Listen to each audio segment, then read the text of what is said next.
What's today? Wednesday? Yeah. Yep. Yeah, we had a good practice today, full pads. My guys came out and practiced hard.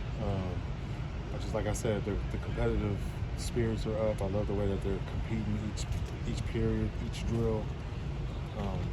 Taking that into the scout units. Our scout teams are doing a good job giving us good looks. So, I'm pretty proud about that. But, we still got a long way to go.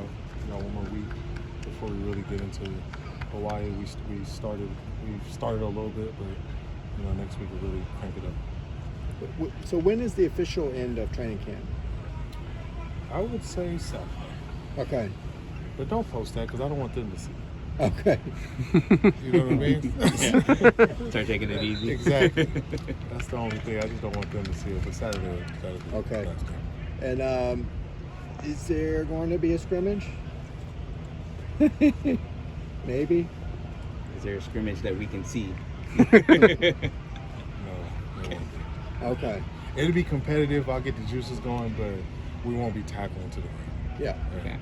Okay. So since this is the last time we'll talk to you before the end of training camp, how would you say it's gone? I mean, overall. First training camp went really well. You just want to see the offense take strides with the new plays, quarterbacks being able to pick it up, lead the rest of the offense, and then defensively just guys being around a familiar face and then still hearing familiar plays, because I think the last 3 years we had switched DCs. You know what I'm saying? So it's just good that there's been some continuity and able last to. 4 years. Last 4 years. Exactly. So the last 4 years, it's just good that they're able to get some continuity and able to trust the coaches and know that they'll be here. When you look back to since when you took the job to where you guys are at now, and you putting everything in and your stamp on this program, where would you kind of say you guys are? Like I said, it wasn't broken before, but we just wanted to change a little bit of stuff. I like the way that just the energy level out here on the field. We didn't have a lot of energy. I wanted to open it up. We opened it up. People would come to see us practice. But I wanted this team to get to a point to where it's player-led and not coach-driven, Coaches can tend to be like parents, so they'll tune you out after they keep hearing the same thing over and over again. But if you're able to get some of the players to say the same thing that I'm preaching, then it goes easier. So I think we've done a good job in just picking up some leaders that we didn't know were leaders.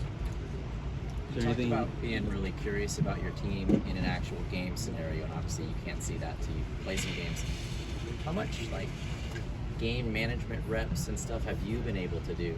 Have you run through fourth down, 2 minute, all that kind of stuff? How's that going for you? We're doing all of that, but just like I said, you still got to simulate a game. So this Saturday will really be a good chance to just try to simulate as many scenarios and situations that we can that are game-like. Have coaches up in the box, down below, getting guys on the pad for special teams, switching out, subbing somebody else that's in the team, just stuff that's going to happen naturally in the game. But yeah, it's hard when you don't really get preseason like the NFL and stuff. Looked like today was it Shreve's first day in pads? No, he just got to do a little bit of individual. Okay. Yeah, so he did Indy. He's been in pads, he's just been on the side. But he got to do a little Indy today. Cool. Switching defensive coordinator so early, I think Akaika was coaching in the LA Bowl. How did that help you guys kind of get ahead and get the defense a little bit comfortable before getting into spring, before getting into fall? How'd that help? Well, I just like that he wanted to keep the same verbiage and everything, so it was just good that Coach Kelly gave him an opportunity to coach in the LA Bowl. Now, coming in the spring, we got the ball down and that's still I'm excited for Coach Kelly. His first opportunity. All plays a good time. Okay. If the Hawaii game was, let's say, tomorrow instead of 10 days from now, do you feel like you guys are ready to play football now, or do you feel like there's a ways to go before you're ready for that first kickoff? I mean, I think we could play right now. We're not too far off, but you want all your days.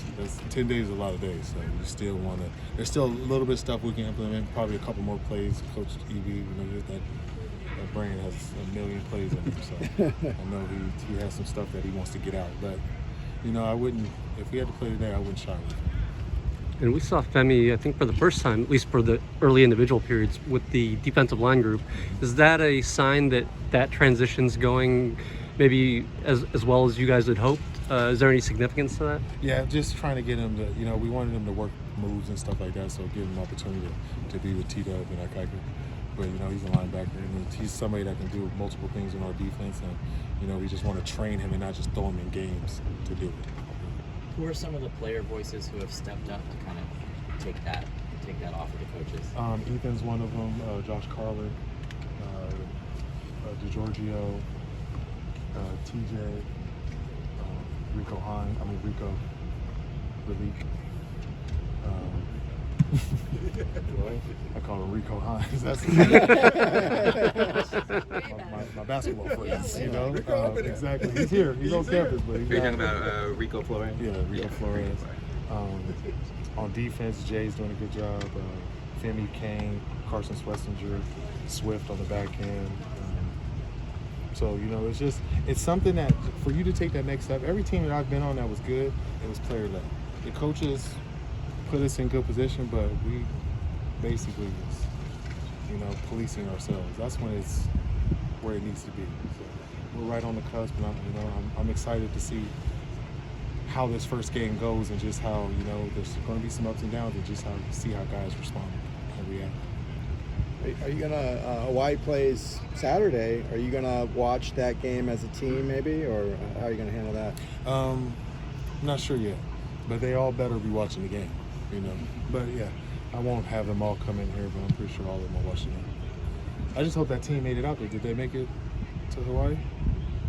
I have no idea. Yeah, they missed their flight yesterday. Oh, okay. I didn't hear about all that. They missed their flight on Tuesday. Are you gonna do the Hawaiian shirt? Get up. Yeah. Out about it. There's gotta be some UCLA Hawaiian kind of shirts, right? But we're not on vacay. That's true. That's This true. is not. Bowl games you get. It's yeah. a different feel. This is not. This is our first game. People are always saying this is their Super Bowl. This is ours too. Yeah.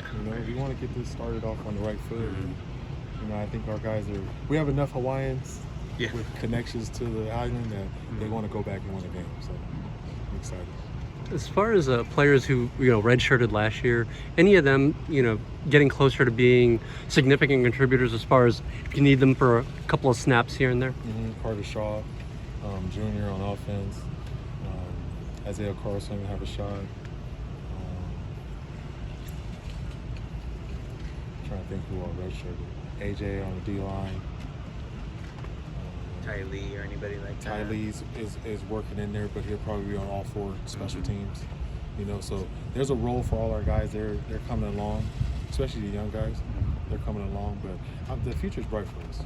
We just got to make sure that we put a good product out here on the field and let these recruits know what's going on. And they love the atmosphere, but they want to see it for real games. Once we prove that. Has there been any separation amongst the kickers or any of the special jobs, returners, any stuff like that? Returners, it's probably pretty. You guys probably know who's the punt returner and kick returner. I'm pretty sure you can put that together too. Punt, we're still going through that, and then field goal, we're still going through that. But it's a two-man race on both of them. It was close. We had another kickoff today, so we just got to make sure. We're putting them in different situations to see who can really function and trying to make it very uncomfortable for them. So I just want to see, I'm going to watch the tape again. One got blocked, so I want to see whose fault that was, what was going on. Maybe Lesnar had a low kick, but other than that, they've been doing a good job. Is that a good problem to have, maybe, if you have two Multiple competitive guys? Yeah, because it's a close race. Like if it was already separated. Right. Yeah, right. But it's good that it's a close race. But they're both kicking at high levels. Especially on punt. Our punters are doing a good job. So is that Chase and Brody at punter? Yes, Chase and then kicker would be Mateen and Blake? Yep. We saw David Magno whiz by us a couple times before practice. Does he just have a class conflict, or? Yeah. Okay. David is still in college right now. So Okay. he's knocking that out, and then he comes in. Got it. Awesome. Thank you very much. Thank you. Appreciate you guys. Thank you.